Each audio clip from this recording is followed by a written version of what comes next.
Hi guys, I'm the British 2 man, and today I've got another video for you on just kind of a mini update, well, kind of a large update actually. So yeah, don't bother about that, my computer in the background, it's just uploading another video. Anyway, so start off with, some of you might have known that a couple of months ago I started a modification process of a Czech M60 backpack, similar to the one shown here, to a World War II German M44 rucksack, which is shown here. So this is what I started off with, something similar to this, apart from it was in a lot worse condition, and I turned it into this. Apart from obviously these are my late war Y straps that I have got attached to it. So I will just go and show you what I have done with them. So what I started off with was this, and so the big changes that I had to do was, first of all, I had to obviously first take off this large strap here, or long strap, so I had to unpick it all the way there, take it off along with the D-ring, and also take off this little part here, and also the Czech buckle and another D-ring.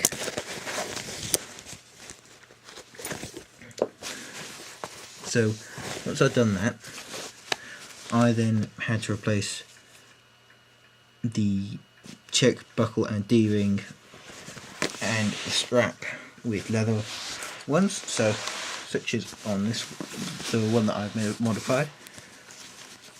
Sorry about the lighting, it's kind of hard to get the correct lighting here, but I placed it with the strap with this leather one, and I replaced it with this buckle here. The buckle I got from China, and the leather thing I had to make myself. Well, obviously I didn't kill my own cow or whatever and make the leather out of it. Anyway, but yeah, I got some leather. There was like an offcut, and in fact all of the leather I'm using is offcut leather that I got from a guy who managed to get a whole load. Anyway, but I mean the leather is just any other leather, so I don't see what the difference really is. It feels, it just feels like normal leather. Anyway, so yep, I had to do that, and then after I did that, what I had to do was unpick basically all of the Czech cloth attachments, such as these on the sides. I had to take them off, and I replaced them with two leather ones down there and two leather ones down there, just like what it showed in my reference book. So yeah, my reference book for this was Augustin Seitz, Andrea Press, Deutsche Soldaten, Uniforms, Equipment and Personal Items of the German Soldier 1939-45. So it's on page 126 on this edition. And so yeah, I basically used this model 1944 back rucksack that well, that's what he calls it, but I've also seen it named the model 1941 rucksack. Anyway, so I basically used this to kind of base off what I did. So yeah, as you can see on the side there, I didn't manage to get them totally correct because the size of it doesn't really allow for that, because this part should really be wider in an ideal world, but it's not. Anyway, so off that. Now the pockets were kind of one of the most difficult things I had to do, so I had to unpick all the stitching along here, and then I had to unpick all the stitching around the edge and then resew it so it looked like that, the edge, so it looked in the right kind of round shape that it's meant to have, such as you can see on this in the pictures. And so once I did that, I then had to resew the flap to the pocket, and I I think with one of them what I did was I had to also I also decided to just add the leather strap. I think it was this one I added the leather strap on before I put it back together, and this one I added it on after I put it back together.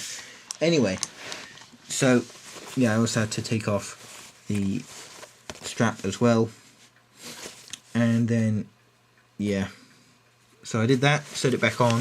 Instead of it being sewn that way, the correct way for the German ones is that it's sewn kind of the opposite way, so you don't have like a fold there. I'll show you what it's like on these ones. So it looks more like that, if you get what I mean. Anyway, so I did that. Then I had to add D-rings to the bottom of the pockets, like so. And I also had to replace the Czech buckles. I had to replace the Czech buckles as well, and then just sew on the standard German ones.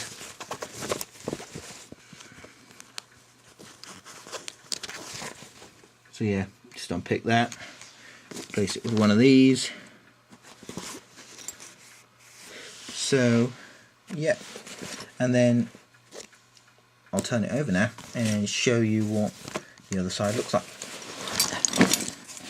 So just take the German wire straps off that. There's one thing that I did leave from the Czech backpack, and that was this, and it's because I'm not sure whether I want to get rid of that just for kind of possibly ergonomic uses, because in my opinion I think the Czech M60 Rucksack was basically it's very obvious that they stole the M44 rucksack design and just gave it a few small tweaks, and don't blame them because the M44 rucksack design was a great design. Anyway, I'll talk about that later, but what I added on was M44 rucksack have this piece of leather here. The leather isn't really strong enough to be proper rucksack leather, which is kind of a little bit of a downside, but so what. Anyway, what some of you might have noticed about the little bit at the back here is that it's meant to have two kind of rivet split pin things that go there and there. I've not added those on because I just didn't have any other parts, and it's kind of like a semi-temporary thing. However, I think it might have possibly, some of them might have been made like this just to kind of save on the metal for the split pin things. Also, there's meant to be rawhide behind this on the inside, however I've not done that. No rawhide on the inside, but I mean no one's going to see that for reenacting, so it's kind of semi-okay. It's not totally okay. I do have the rawhide, it's just that rawhide is an absolute bugger to sew. Even when it's wet, I've tried sewing through rawhide and I don't like it, and I just don't see any point in adding it on. Anyway, so I had to add the D-rings, D-hooks rather, here and here, and I had to add the D-rings here and here. The D-rings here and here that I've added them at the wrong angle, so I'm probably going to unpick them and sew them at the right angle, because they're meant to be sewn going that way, not that way. I sewed them on wrong. That's what they should look like. Anyway, I also sewed on these two D hooks at the bottom as well for the Y straps, and that is basically all the stuff I had to do for them, and I think it came out very well. I like it. I think it looks quite good. Oh, and by the way, the D-rings are for attaching a M39 assault pack. Anyway, I think it came out very well. I really like it. So yeah, I think that's a great improvement on the Czech design. Well, I think the Czechs kind of regressed when they did the M60 rucksack. And I'll just give you kind of a few points on why I think it was a regression. First off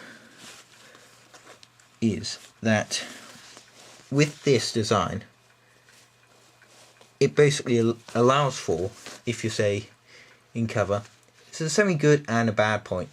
You can stuff some foliage in here. However, it then allows this to then get caught on something and then either open your rucksack, because I found that with some of these, if you pull hard enough or at the right time when it's at the right angle, you can actually undo the buckle, because it doesn't have it.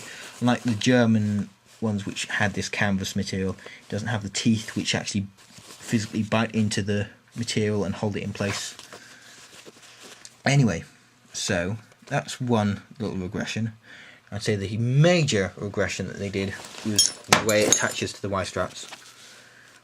That is just such a bad design, because that basically means that the Y-straps have to be on the pack with this sort of design, because if they weren't worn with the pack, it then meant that these were very liable to get caught on anything. That's any material just could easily snag into that. And same with these, you could easily snag on anything, any bit of equipment, anything like that. Whereas with D-rings don't snag on anything, nothing gets caught on them. They're just really good. I mean, Czech did have D-rings, so I don't know why the hell they had to swap the D-rings from the Y-straps, which they should be on, to the pack, which they shouldn't be on. And they added this really bad design which always, without fail, falls off, and it falls off a lot worse than with Y-straps and D-rings, and D-hooks rather. So, yeah, you have to basically bend it into shape to get it to fit. It's just a really bad part of the design. The good part that they did keep though was this part here,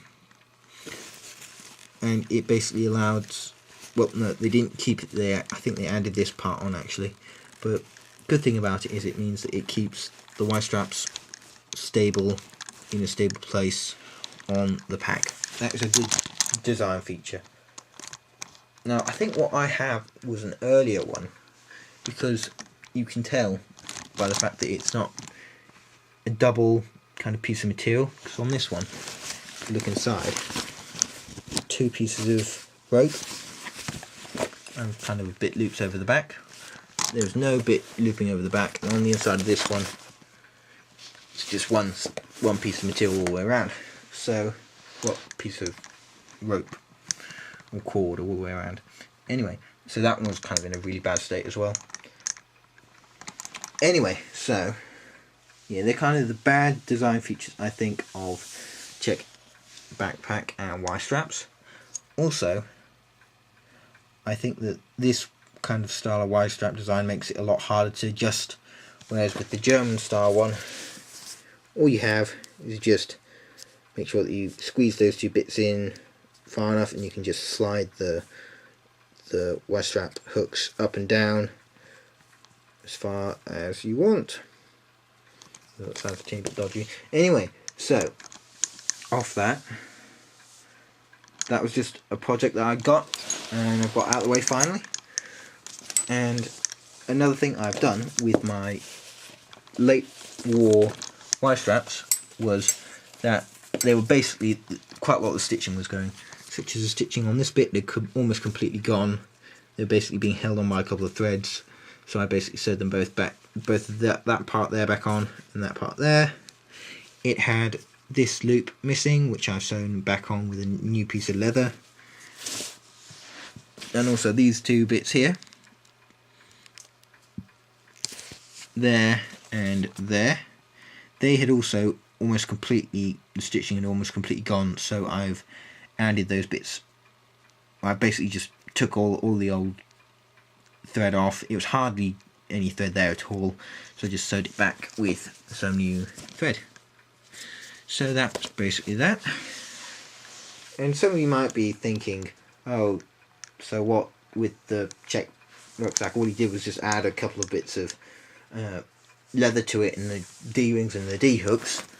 However, forgetting that I had to individually hand stitch each of the stitches on that, and each of the stitches on those Y-straps, and that took me hours and lots of kind of hurt fingers, such as that. You might be able to see. Anyway, but that's good experience. I really love doing it, and I highly recommend people modifying the bad quality Czech M60 rucksacks to being the World War II German ones, M44 rucksacks. I'm not going to modify that one because that's in almost pristine, unissued condition. I've only used it once, and the annoying thing is when I used it once I accidentally broke the little piece of string that was holding these two bits together. But I mean, that's only one little thing that I broke. It's perfect apart from that. This one was basically in not that good shape, so I just remade it, and I think I've done quite a good job on it. So yeah, there are those.